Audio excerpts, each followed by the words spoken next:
안녕하십니까, 이진곤TV입니다. 논평 시작하겠습니다. 김정은 말이죠. 북한의 김정은. 건재해도 두통거리고요. 무슨 문제가 생겨도 또 두통거립니다. 미국 CNN 방송이 현지 시간으로 20일 김정은 위중설을 보도했습니다.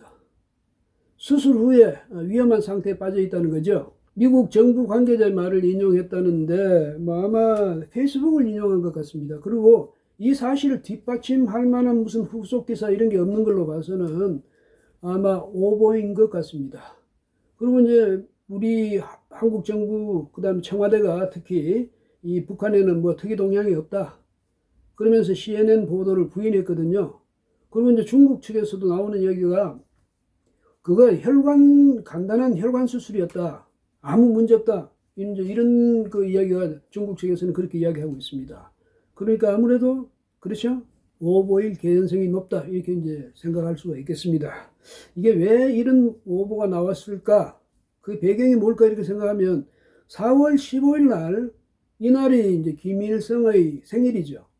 태양절이라고 해서 북한에서 가장 큰 명절로 칩니다. 이날이 되면 금수산 태양궁전에 김정은 이하 이 북한 체제 권력자들이 전부 거기 참배하러 가거든요. 거기 누가 있느냐? 김일성, 김정일의 이제 유해가 있죠. 미라 상태로. 김정은이 2012년 1월에 집권한 이래 한 번도 그 참배에서 빠진 적이 없는데 올해만 빠졌다는 겁니다. 그러니까 무슨 일이 있는 것 아닌가 이런 추측이 나오게 되어 있는 거죠. 김정은요, 키가 170cm 이하랍니다. 170cm거나 그보다 작거나. 그리고 이제 몸무게는 130kg. 아무리 줄여잡아도 100kg은 넘는다. 이렇게 알려졌거든요. 그런데다가 이제 술 많이 마시죠. 담배 많이 피죠. 이러니까 건강에 순간적으로 악화될 소지는 다 갖추고 있다고 봐야 되겠죠. 게다가 이 집안에는 그 병력이 있습니다. 가족 병력이. 그 심혈관계통이죠. 김일성도 심장마비, 그 다음에 김정일도 심장마비로 사망했습니다. 그러니까 김정은의 경우는 시한폭탄 하나 안고 사는 셈이다. 뭐 이렇게 말할 수가 있겠네요. 게다가 이제 북한은 아주 극단적 폐쇄 사회 아닙니까? 그러니까 뭐든지 자꾸 감추고 숨기고 하니까 사람들의 심리가 그렇잖아요. 그러면 더 이제 들여다보고 싶은 심리. 그 다음에 그러니까 온갖 추측, 온갖 상상을 다 하게 되는 거죠. 아마 그것이 또 이렇게 오보에 영향을 미치지 않았나 이런 생각도 듭니다. 근데 뭐 사실 이번에는 오보라 하고요.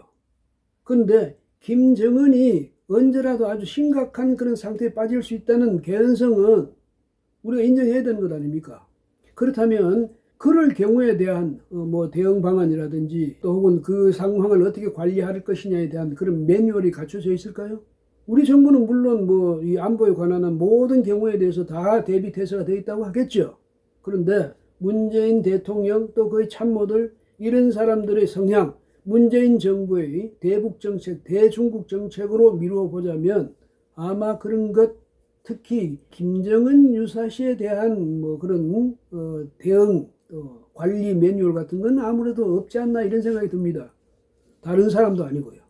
김정은이 만약에 어떻게 잘못됐을 경우에 대비해서 그런 걸 만들었다. 이걸 김정은이 알면 어떻게 되겠습니까? 그러니까 문재인 대통령이 겁이 나서라도 안 만들겠죠.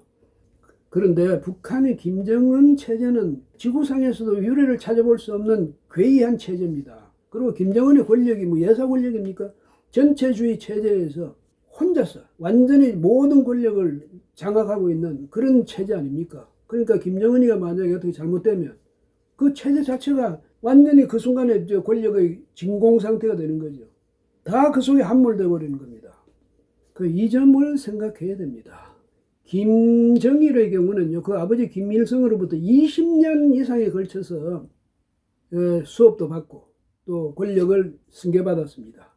그러니까 충분한 시간에 걸쳐서 그렇게 했기 때문에 김정일은 아주 뭐 김일성이 뭐 사망하거나 말거나 자기로서는 권력을 그냥 아무 그 부담 없이 유지할 수가 있었죠. 근데 김정은의 경우는 그 아버지 김정일로부터 수업을 받은 기간이 1년 남짓입니다. 2010년 9월부터 이제 이를테면 장군이 돼가지고 후계자로 지목이 됐는데 2011년 12월 17일 날 김정일이가 사망하지 않았습니까? 그러니까 1년 남짓한 그 기간 동안에 이제 받았는데 그렇게 짧게 수업을 받았지만은 그래도 또 김정은 아버지 김정일이가 살아 있으면서 그 권력자들 그 김정일의 그 신복들에게 내 아들한테 충성하라고 서약을 받을 시간은 있었죠. 근데 김정은이 만약에 지금 잘못되면 그런 대비책이 전혀 없지 않습니까? 물론 뭐 오래 살아서 그 아들, 딸한테 물려줄 수 있으면 다행이지만은 갑자기 어떻게 젊어서 잘못되면 뭐 달리 대안이 없습니다. 김여정이가 그 친여동생이죠. 김여정이가 지금 노동당 제1부부장이 되어 있습니다. 그러니까 권력 승계 서열로 따지면 맨 앞에 이제 앉혀진 거죠.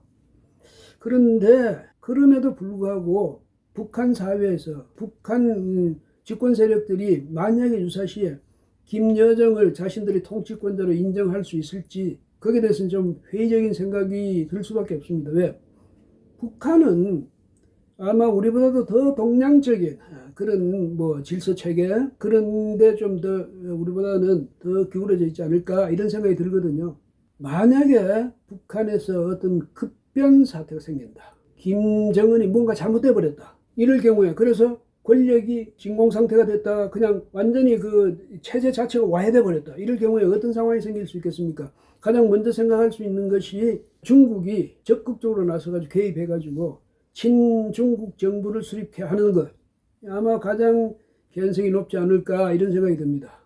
뭐 미국이나 우리도 평양에 진주해가지고 그렇게 왜 못하느냐 하겠지만 사실 그건 현실적으로 불가능하고요. 그 다음에 중국에 대해서 국제적 간섭이 들어가겠지만은 중국이 뭐 그거 겁내서 하고 싶은 거 못하겠습니까? 그리고 이럴 경우에 또 하나 문제는요. 대량 난민 사태가 발생할 수 있다는 겁니다. 중국은 당연히 앞에 그 자기들 국경을 완전히 봉쇄해버리겠죠. 그런데 우리는 어떻게 하겠습니까? 우리 국민이라면서 우리가 그걸 막을 수가 있겠습니까? 이럴 경우에 그 난민의 행렬, 또 이 사실이 또 우리한테는 엄청난 충격파를 줄 겁니다. 엄청난 부담이 될 거고요. 이런 점도 또 생각해 봐야죠. 그리고 만약에 이제 뭐 중국이 그렇게 하지 않는다. 국제사회가 우리한테 영국권을 인정한다. 그런다고 독일 시가의 통일 그 방식을 따를 수 있겠습니까? 제가 볼 때는 그건 불가능합니다. 왜냐하면요. 1990년의 서독과 동독 관계하고 지금의 남북 관계는 많이 다릅니다. 그때 서독은요. 동독을 끌어안을 수 있는, 포용할 수 있는, 업을 수 있는 그런 역량을 갖추고 있었습니다. 왜? 동독은 인구가 굉장히 적고 그 서독에 비해서 4분의 1쯤 되죠. 거기다가 동독은 동구사회에서는 그래도 굉장히 경제적으로 발전한 그런 나라였거든요. 그러니까 부담은 적고 져야 될 짐은 가볍고 이렇게 된 겁니다. 근데 우리는 지금 북한이 우리 인구의 절반이에요. 다 큰 아이를 업어야 되는 겁니다. 거기다가 북한의 그 경제 수준이라는 것은 말할 수 없이 낮죠. 우리가 들여야 할 비용은 엄청납니다. 그러니까 우리가 감당을 못 한다는 거예요. 그저 갖고 가세요 해도 우리는 감당을 못 해요. 이런 이제 문제가 있습니다. 그리고 이제 만약에 권력 투쟁이 북한 사회에서 이제 전개된다, 벌어진다, 이럴 경우도 또 생각해 볼 수가 있겠죠. 자기들끼리 서로 누가 권력을 잡느냐, 이래가지고 싸울 수가 있는데, 그렇게 되면 거기서 비롯되는 그 혼란에서 비롯되는 여러 가지 말이죠. 위험 요인, 이거 우리가 또 다 떠안아야 되는 거예요. 이 사람들이 거기서 호전적인 세력들이 권력을 장악하기 위해서 군사적 모험 안 하리라고 하는 보장이 없지 않습니까? 특히 우리를 상대로 해서 군사적 도발 감행할 수도 있는 거죠. 그 혼란 속에 여하튼 그 혼란의 대부분을 우리도 같이 겪어야 한다. 이 점을 또 생각해야 되는 거죠. 이 밖에도요 여러 가지 상황을 우리가 상정할 수 있겠죠. 그런데 어떤 상황이든 가장 중요한 것은 뭐냐면 이런 유사시에 이런 급변 사태에 대해서 우리가 어떻게 대응할 수 있느냐 이거 아닙니까?